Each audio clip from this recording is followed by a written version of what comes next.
할렐루야. 네. 오늘 말씀의 제목은 하나님의 권위와 능력이 나타나는 삶입니다. 오늘 본문을 보면 예수님을 통해서 완벽한 하나님의 권위가 나타나고 있음을 알 수 있습니다. 사람들이 이전에 경험해보지 못했던 하나님의 권위와 능력을 경험하게 되었습니다. 22절에 무사람이 그의 교훈에 놀라니 27절에 다 놀라 서러므로 이르되 얘는 어찌미냐. 여기서 놀랐다는 표현은 헬라어로 밖으로라는 의미와 때린다는 의미가 결합되어 있습니다. 외부로부터 강한 충격을 받아서 정신이 멍하다, 넋을 잃었다는 그런 의미입니다. 그렇습니다. 나의 노력과 지혜만으로 살아갈 때에는 그다지 놀랄만한 일이 없습니다.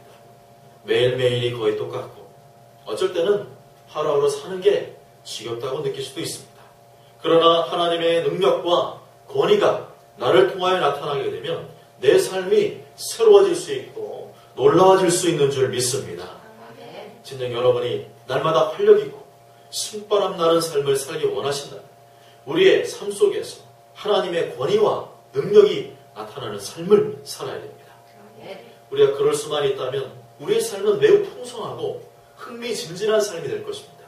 요한복음 10장 10절에 내가 온 것은 양으로 생명을 얻게 하고 더 풍성히 얻게 하려는 것이라 말씀합니다. 그렇다면 우리가 어떻게 해야 하나님의 권위와 능력이 나타나는 삶을 살 수 있는지 오늘 본문을 중심으로 살펴보도록 하겠습니다. 오늘 말씀의 배경은 21절에 나온 대로 가버나움입니다. 가버나움은 갈릴리 바다 북서쪽에 위치한 곳으로 예수님, 베드로, 그리고 마태의 집이 있었던 곳입니다. 즉 예수님 공생의 사역의 초기에 거점지였습니다. 특별히 가버나움은 예수님께서 가장 많은 기적을 베푸신 것으로 유명합니다. 베드로의 장모의 열병을 고치고 백부장의 종에게 이적을 행하고 죽풍병자를 고치고 생명의 떡에 관한 신비로운 설교를 해주신 것이 바로 이 가버나움이었습니다. 그런데 의아한 것은 가버나움이 최종적으로는 예수님의 저주를 받았다는 사실입니다. 그 어떤 지역보다도 많은 기적과 메시지를 증거하셨지만 끝까지 예수님을 하나님의 아들로 인정하지 않았습니다. 예수님은 내가 은혜와 기적을 많이 베풀수록 그 지역에 사는 더 많은 사람들이 더 크게 자복하고 회개할 것이다 라고 기대하셨지만 가버나움은 예수님의 기대를 산산조각내고 말았습니다. 마치 모세가 두 돌판을 땅바닥에 내동댕이에 치는 그런 심정이 드셨을 것입니다. 우리가 여기서 한 가지 알 수 있는 것은 아무리 하나님의 은혜와 기적을 경험했다 할지라도 그것을 받는 자의 마음이 겸손하지 못하면 도리어 하나님의 큰 책망과 심판이 그에게 있을 수 있다는 것입니다. 마태복음 11장 23절에 가버나움아 내가 하늘에까지 높아지겠느냐 음부에까지 낮아지리라. 내게 행한 모든 권능을 소돔에게 행하였더라면 그 성이 오늘까지 있었으리라. 내가 너에게 이르노니 심판날에 소돔 땅이 너보다 견디기 쉬우리라 말씀했습니다. 여러분은 1980년대 부유층 집만 골라서 하룻밤에 수억 원대의 금품을 털었던 대도 조세영을 기억할 것입니다. 조세영은 당시 가난한 서민들에게 현대판 홍길동이라고 불릴 정도로 의로운 도둑으로 취급되었습니다. 가난한 사람들은 누리지 못하는 것들을 부자들이 많이 누리고 있는데 그 부자들 것을 훔쳐주니까 사람들이 속이 시원했다는 거죠. 그러나 도둑질은 도둑질입니다. 도둑질에서 아무리 좋은 일을 많이 한다고 해도 도둑질은 도둑질이고 범죄입니다. 결국 조세영은 경찰에 붙잡혀 15년간 교도생활을 하게 되었습니다. 그런데 그 교도생활 수간 중에 하나님의 놀라우신 은혜를 경험하게 되었습니다. 그래서 1998년 출소 이후에 범죄 예방 자문위원, 노인 봉사 활동, 심지어는 신학 공부하여 목사 안수까지 받는 그런 변화된 삶을 살게 되었습니다. 이후 조세영은 여러 교회 다니며 수많은 간증을 하였습니다. 많은 성도들에게 큰 은혜를 끼쳤습니다. 그러나 3살 버릇 여든 간다는 말이 있듯이 대도 조세영은 끝내 도둑질의 습관을 버리지 못했습니다. 출소한 지 3년 된 2001년 일본 도쿄에서 주택 세 곳을 털다가 경찰에게 붙잡혔고 2005년 서울 소계동 치과의사의 집에 들어가서 165만 원어치의 손목시계 6개를 훔쳤다가 붙잡히게 되었습니다. 그리고 2010년에는 작물 알선 혐의로 경찰의 추격을 받던 중 전기다리미를 막 휘두르며 저항하다가 붙잡혔습니다. 이제 더 이상 조세영은 대도 조세영도 아니고 목사도 아닙니다. 장물아비 좀도둑 조세영에 불과하게 되었습니다. 한때는 하나님의 영광을 나타내는 주님의 종이었으나 예전에 더러운 습성을 버리지 못한 결과 하나님의 영광을 추락시키는 타락한 종이 되고 말았습니다. 어떻습니까? 과거 아무리 큰 은혜와 기적을 경험했다 할지라도 잘 관리하지 못하면 아무런 소용이 없습니다. 파이프관 속에 달라붙어 있는 이 더러운 불순물을 끊임없이 제거하지 않으면 계속해서 하나님의 영광을 흘려보낼 수는 없는 것입니다. 한편 21절 말씀을 보면 예수님께서 구약의 안식일에 가버나움의 한 회당에 들어가셨습니다. 유대인의 회당은 바벨론 포로 시대 이후에 생겨난 것입니다. 당시 회당은 유대인들이 사는 동네마다 있었고 성인 남자 10명 이상이 모이면 회당을 지어서 안식일마다 예배 행위를 가졌습니다. 예배 순서는 쉐마 제차, 기도, 율법 낭독, 선지서 낭독, 설교, 축복의 순서였습니다. 당시 설교는 가르칠 능력이 있는 사람이라면 회당장의 허락하에 자유롭게 설교할 수 있습니다. 그래서 예수님과 사도 바울도 이 기회를 얻어서 하나님 나라의 복음을 가르치시고 전하셨던 것입니다. 정확히는 알 수 없지만 아마 예수님께서 입을 떼시고 한 몇 분 지났을까요? 예수님의 가르침은 생전 들어보지 못한 가르침이었습니다. 나도 모르는 사이에 푹 빠져드는 그 입에서 나오는 말씀이 얼마나 재미있고 얼마나 흥미진진한지 몰랐습니다. 또한 그 말씀 속에는 뼈가 있었습니다. 듣는 사람들의 가슴을 후벼 파는 날카로운 말씀이었습니다. 오랜 기간 뒤죽박죽 복잡하게 헝클어져 있던 그 실타래가 한순간에 풀린 듯한 아주 깨끗하고 또 쌈박한 매우 명쾌하고 지혜로운 말씀이었습니다. 22절에 무사람의 그의 교훈에 놀라니 이는 그가 가르치는 것이 권위 있는 자와 같고 서기관들과 같이 아니함일러라 말씀합니다. 여기서 우리는 그가 가르치는 것이 권위 있는 자와 같고 서기관들과 같이 아니함일러라 하는 말씀에 주목할 필요가 있습니다. 예수님께서 말씀하실 때 그 가르침 속에는 하나님의 권위와 능력이 강력하게 나타났다는 것입니다. 그러나 서기관들이 말할 때는 그 어떤 하나님의 권위와 능력도 나타나지 않았습니다. 성경에서 자세히 언급하고 있지 않기 때문에 어떤 식으로 하나님의 권위가 나타났는지 알 수는 없습니다. 그렇지만 분명한 것은 모든 사람들이 예수님 말씀을 들을 때 큰 깨달음과 감동을 받게 됐다는 것은 분명한 사실입니다. 그렇다면 왜 예수님을 통해서는 하나님의 권위가 나타났는데 서기관들에게서는 하나님의 권위가 나타나지 않았던 것일까요? 그것은 말씀을 전하는 사람에게 문제가 있었습니다. 파이프의 문제였습니다. 예수님의 경우는 그 속에 하나님의 신성과 성령으로 충만하셨습니다. 그 속에 품고 계신 생각과 가치관, 감정까지도 모두 하나님 아버지의 것과 일치했습니다. 요한복음 10장 30절에 나와 아버지는 하나이니라 말씀하셨습니다. 하나님의 아들이 말씀을 전하시니 듣는 사람들 모두가 마치 너무 더운 날 물이 먹고 싶은데 아주 얼음 생수를 마시는 것처럼 속이 다 후련해졌습니다.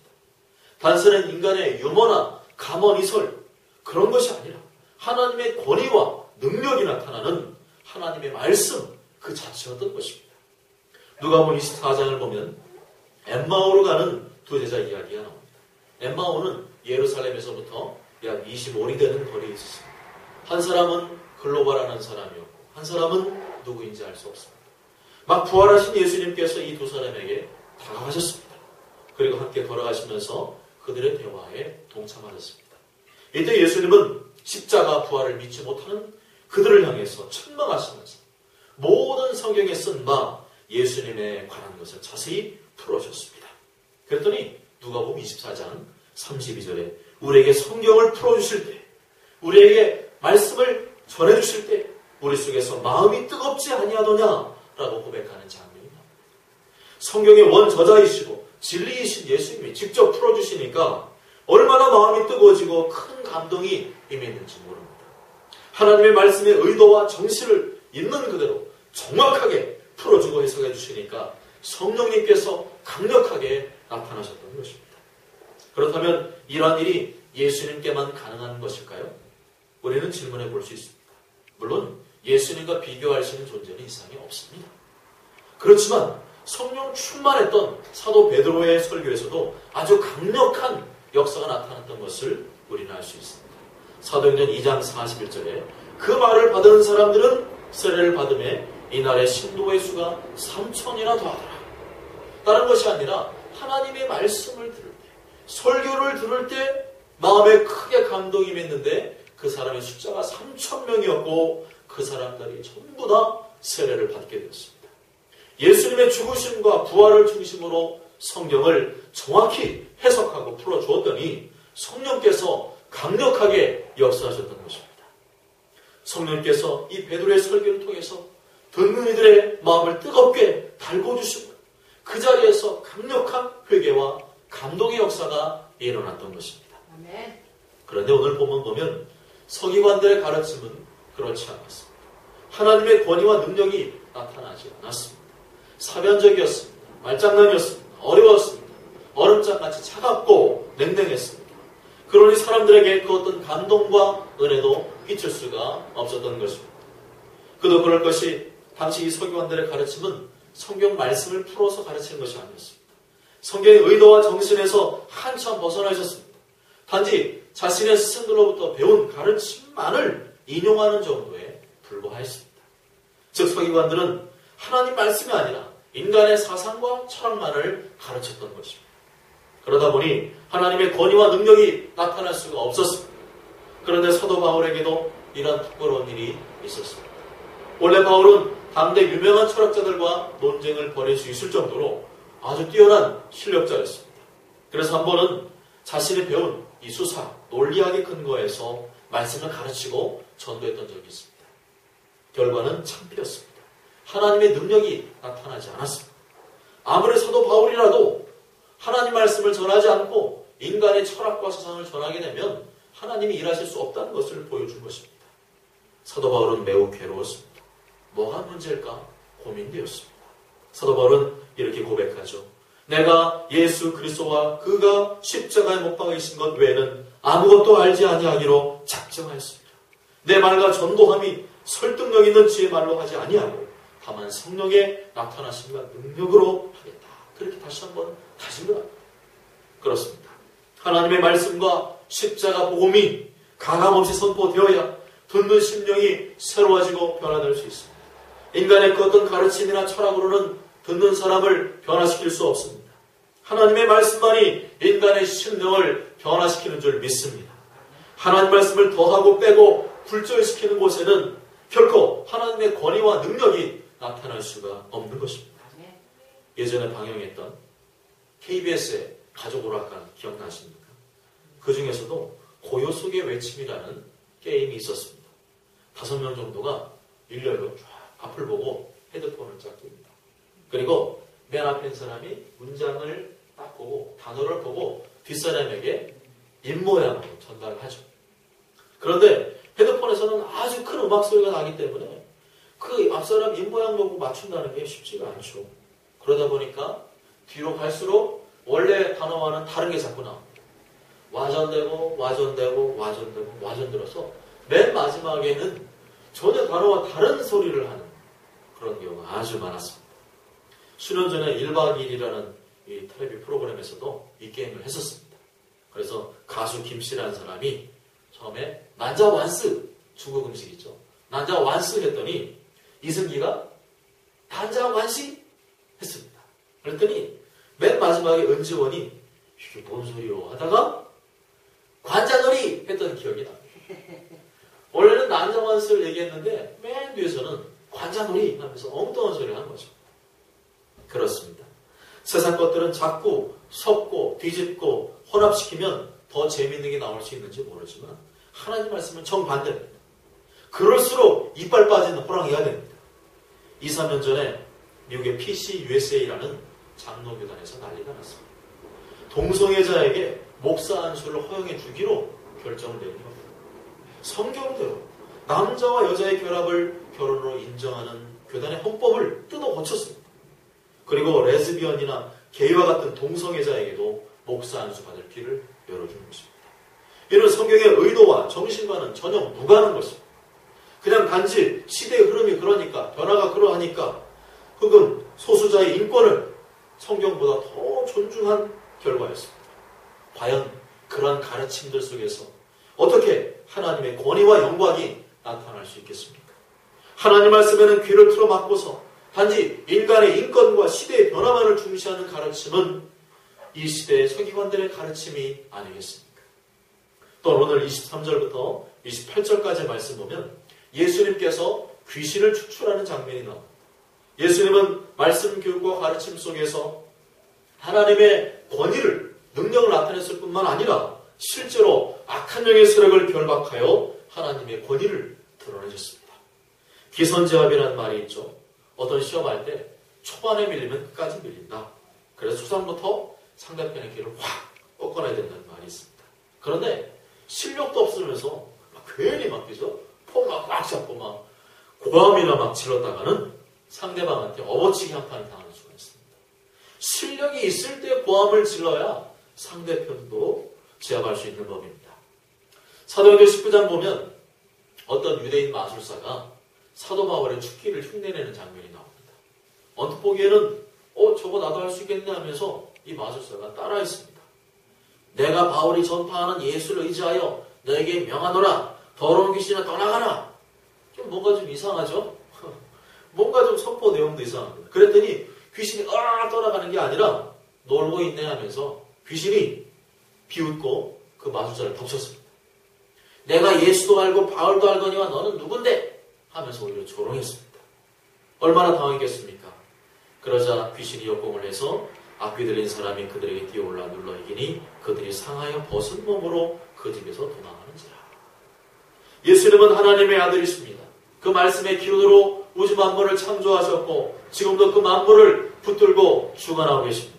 예수님이 곧 하나님이시니 걸어다니는 곳마다 하나님의 권위와 능력이 나타났습니다. 당연히 귀신들이 기겁을 하며 고함을 지를 수밖에 없었습니다. 23절 24절에 마침 그들의 배당에 더러운 귀신 들린 사람이 있어 소리질러 이르되 나사렛 예수여 우리가 당신과 무슨 상관이 있나이까? 나는 당신이 누구인 줄 아오니 하나님의 거룩한 자니이다. 이 말씀을 보면 귀신은 실제로 존재한다는 것과 귀신은 사람과 같이 인격을 가진 존재라는 것을 알 수 있습니다. 또한 귀신은, 마귀는 인간보다 지혜와 능력이 많은 영적인 존재임도 알 수 있습니다. 예수님이 오시니까 사람은 몰라 부르는데 귀신은 즉각 알아봤죠. 우리가 21세기 최첨단 문명을 살고 있지만 여전히 악한 영적 세력이 건재하고 있음을 잊지 말아야 됩니다. 게임 중독, 알코올 중독, 이런 수많은 중독을 일으켜서 가정을 파괴하고 마침내 스스로 목숨을 끊도록 유혹하고 있습니다. 또한 각종 사이비, 종교집단, 신천지를 비롯한 이단, 반기독교 세력들과 같이 하나님의 교회를 회방하고 모욕하는 그런 단체도 조종하고 있습니다. 이런 모든 불의한 고통과 사망의 배후에는 악한 마귀가 역사하고 있음을 우리는 절대로 잊어서는 안 됩니다. 예수님은 이것을 너무도 잘 아셨습니다. 인간이 악한 영적 권세에 매여서 종노릇하는 모습을 보면서 심히 안타까워하셨습니다. 하나님 나라가 그로 인해서 확장되지 못함을 통탄해하셨습니다. 중요한 것은 인간의 힘만으로는, 인간의 지식만으로는 결코 이 악한 마귀를 이길 능력이 없다는 것입니다.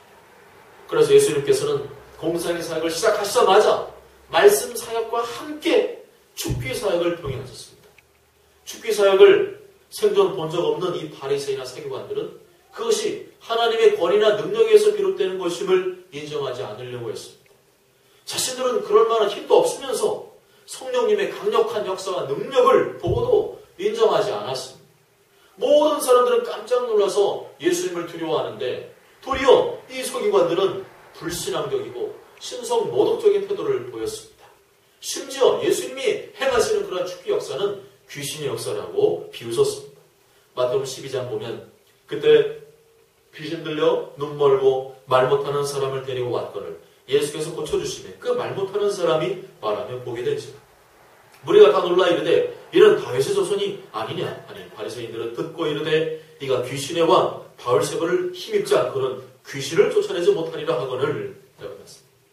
서기관들은 하나님의 나라와 기적과 능력을 보면 볼수록 겸손해진 것이 아니라 더 심보가 고약해지고 틀어졌습니다. 쓸데없는 자존심을 내세우며 하나님의 권위와 능력을 인정하지 않으려고 했습니다. 악한 영이 그들의 눈과 귀를 가려운 것입니다. 이 모든 능력의 역사는 예수님의 명령으로 시작되었으며 성령님이 일하셨기에 가능한 일이었습니다. 예수님은 절제단으로 그들에게 경고하셨습니다. 사람에 대한 모든 죄와 모독은 사하심을 얻되 성령을 모독하는 것을 사하심을 얻지 못할 것이다. 성령님께서 일으키는 기적과 능력의 역사를 모조리 마귀의 역사로 간주하여 모독하는 자들에게는 하나님께서 특별 관리하시겠다는 경고였습니다. 다른 자는 용서해 주어도 성령의 사역을 회방하고 모독하는 일만큼은 결코 용서할 수 없다는 것이었습니다. 마귀는 하나님의 사역을 회방하는 주체입니다. 인간의 생명과 행복을 빼앗아가는 악한 도둑입니다. 성도의 영혼을 미끄러지게 하는 도둑입니다. 도둑은 속히 잡아내야 합니다.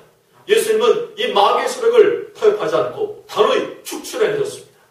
25절에 예수께서 꾸짖어 이르시되 잠잠하고 그 사람에게서 나오라 하시니 더러운 귀신이 그 사람에게 격려를 일으키고 큰 소리를 지르며 나오는지라. 할렐루야. 아멘. 그러므로 우리는 결코 하나님의 능력을 제한해서는 안 됩니다. 성령님의 사역을 문자 속으로 제한시켜도 안 됩니다. 성령님은 하나님의 바른 말씀이 선포되도록 도우심과 함께 실제로 악한 영의 세력을 제압하시는 살아계신 하나님을 인정하시기를 바랍니다. 아멘. 그럴 때 성령께서는 우리를 통해서 활발히 일하시고 하나님의 권위와 능력을 크게 드러내실 줄 믿으시길 바랍니다. 아멘. 사랑하는 여러분, 말씀과 기도를 통하여 살아계신 하나님의 은혜와 능력을 경험하시기 바랍니다. 아멘. 말씀으로 무장되지 않고서는 단지 예전의 신앙 습관과 주워 들었던 것, 전통만 가지고 산다면 그 사람에게서는 하나님의 권위와 능력이 나타날 수 없습니다. 하나님 말씀과 무관한 삶, 성경의 의도와 정신에서 동떨어진 삶을 사는 가운데 하나님의 권위와 영광이 나타날 리가 없습니다. 아무리 고함을 지르며 선포해도 안 나타납니다. 그러나 하나님 말씀으로 무장하고 십자가 몸을 증거하며 순종하는 삶을 산다. 바로 그 사람을 통하여 무한하신 하나님의 권위와 능력이 나타나는 줄 믿습니다.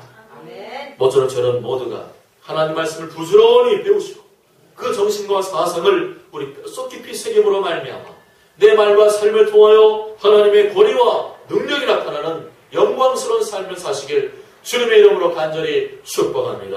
아멘.